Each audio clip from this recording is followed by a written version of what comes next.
Ona body what the machine. Nakai dip on the stand of Sufi Ahishi. Nibi Kaya, Eba, Nieni. Abe. What my blow say? Wait. She can't walk here. But no, now, Nakanji body. A woman, say. Now, me bad no. I'm a Nancha, come here, me come up. Then I can walk. You mean, Nakanji body now. Try to open your back. Wong, Bafai, Ake. Neke yemone ese amralo edi. Ake ameshishu wanime. Ameshishu waname. Ameshishu wacheme. Ameshishu wanyeme. Si wabie amenyewa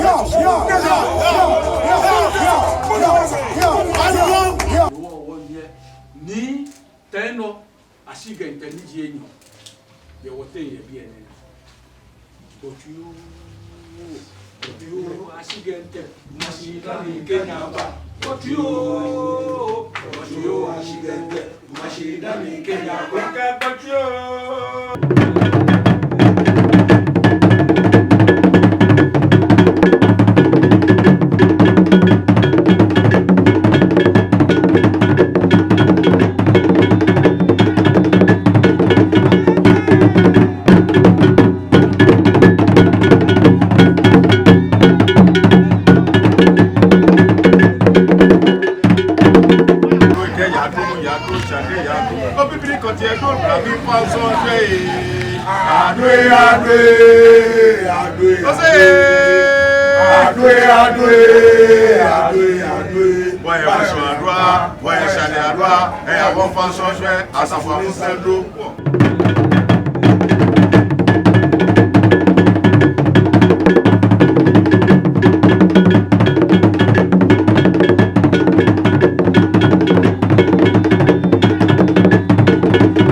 bine ba ni na o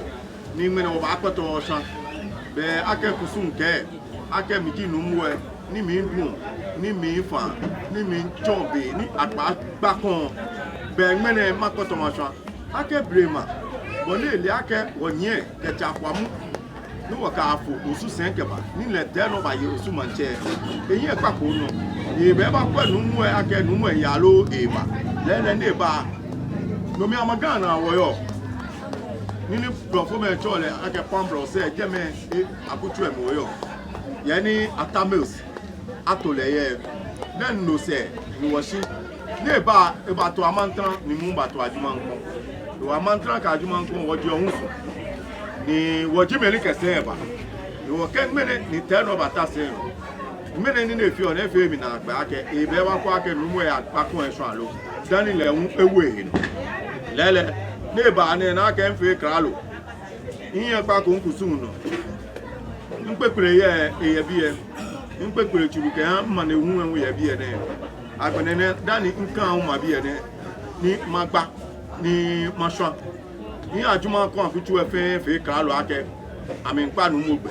shi ake kusun gbo e kete no e bata se no sani ba kwa ake nu mo e alo eba yo ka me a se biye ne fon kokoro abe fe ake gbejano to ni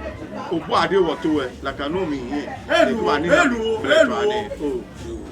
numo yiwa do obo na egbe efun e akapepe ake wonye no moko shimo je noko fe mo ewie momo wo je shishi ahun de ba se meni wo keba ni meni egbe shani ni wo boni eye egbe na ka pepepe esa ake wo ba kwe ake te egbeje anoto yo te ye usuwe ni osu kele ni gwa amba bako kaka bene do de shoe kaka watch out ewo lo wo baba bi e fi owo e ko do san fre wo nsamo o kon do to do san fre wo nsamo na do fode o do san fre ya nsamo shade wo mai o do san fre o do san fre shade wo mai o do san fre wo nsamo e ka shade wo mai kron se shade wo mai e ka o do san fre ya nsamo shade wo mai o do san fre o se o do san fre shade wo mai o do san fre wo nsamo ami pada eh o bibi si mi akomiri yeah akoya si mi ahiri yeah akoya obi si mi ayo obi si mi ayo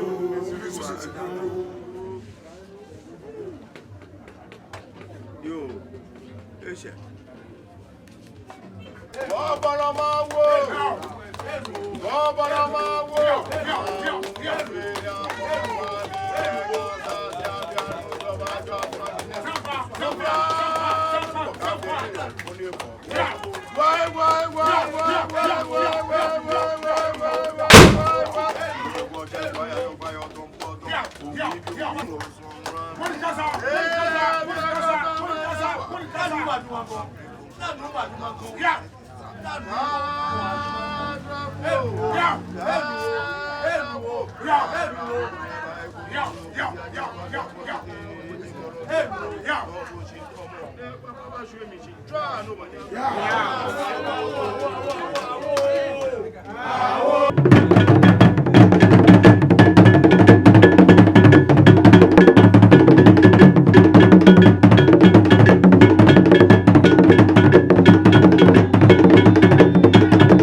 Mantse fan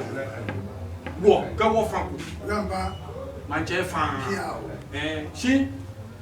me ni ba ye se ne na me le yi no sande e kani yi wo efi amake ka me ji wo ye mi ame ba jo ame no ji ye jo le di ba ko e sha gbele ye jo le ba bo su wo wo ni Teinor Ashigerhnter ni ji enyo ye wo te ye bi ene otu Ashigerhnter mashina ni kenyaba otu Ashigerhnter mashina ni kenyaba otu Ashigerhnter mashina ni kenyaba otu Ashigerhnter mashina ni kenyaba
la kete si fe ba jo ke nu wa fe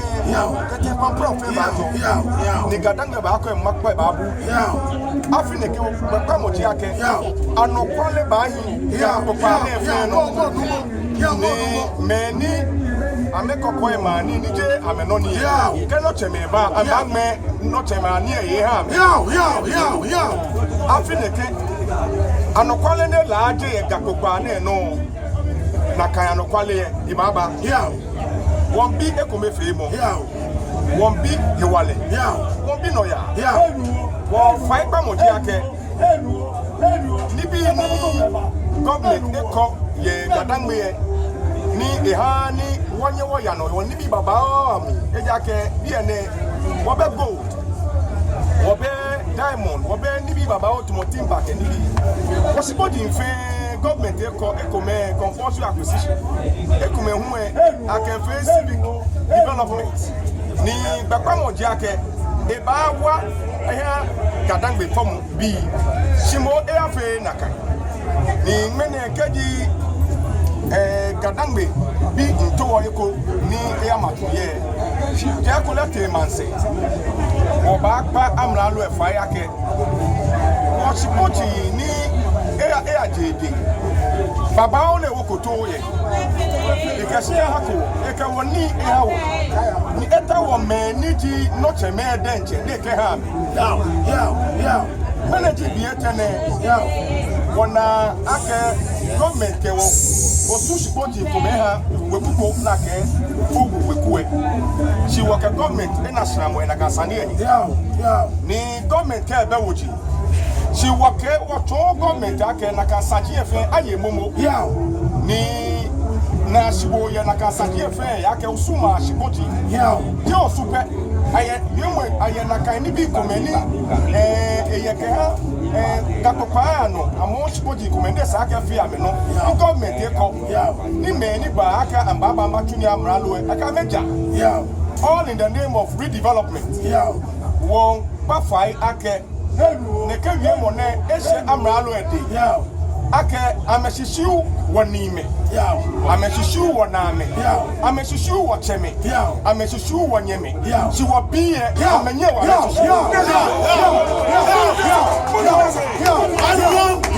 no way yes so babi yake wo baba moji yake wo ba soli yake gagbopa ne no magiache masaji efe akaya heni ayo saji ye akabe akano akafite ni bi edake ni bi wo be akomomo na ba fite fiu ani yo koni to enjole abaga twa no manye dro